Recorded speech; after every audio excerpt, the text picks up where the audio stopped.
Арстан менен чымын. Француз жомогу. Бир күнү арстан курсакты тойгузгандан кийин үңкүрүндө жатса, бир чымын учуп келет. Чымын айланып учуп жүрүп, арстандын мурдуна конот. Ошондо арстан «Жол балит чымын!» деп кыйкырат. Чымын мындай сөзгө чечалай түшөт. Арстандын аны балит дегени намысына тиет. Мени менен мынтип сүйлөшө албайсың. Мен сенден кичинекеймин. Бирок сага согуш ача алам, дейт чымын.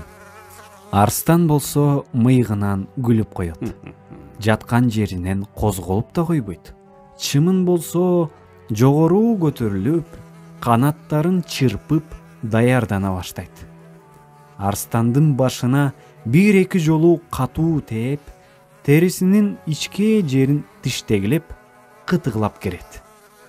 Арстан ачууланып, ордунан тура калат. «Жетишет!» деп кыйкырат. Чымын укпай, учуп конуп тиштегилеп, арстанды жүдөтө берет. Арстан чыдабай кыйкырып кирет. Чымынды кармоого аракет кылат.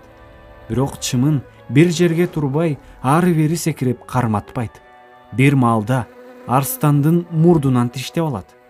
Арстандын жаны кашайып, катуу кыйкыргандыктан токойдогу бардык айбанаттар өз ийиндерине кире качышат. Күрөш ушинтип бир топко уланат. Арстан чымынды кармайм деп ары-бери чуркап жатып чарчайт. Кичинекей чымындын аны ушунчалык убара кылгандыгына ачуусу келет. Бир маалда чымын арстандын кулагына кирет да ызылдап баштайт. Анысы аз келгенсип кулагынын ичин тиштеп алат.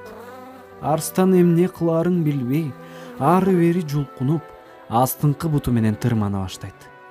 Чымын кулактан чыккан соң арстандын мурдуна кирет.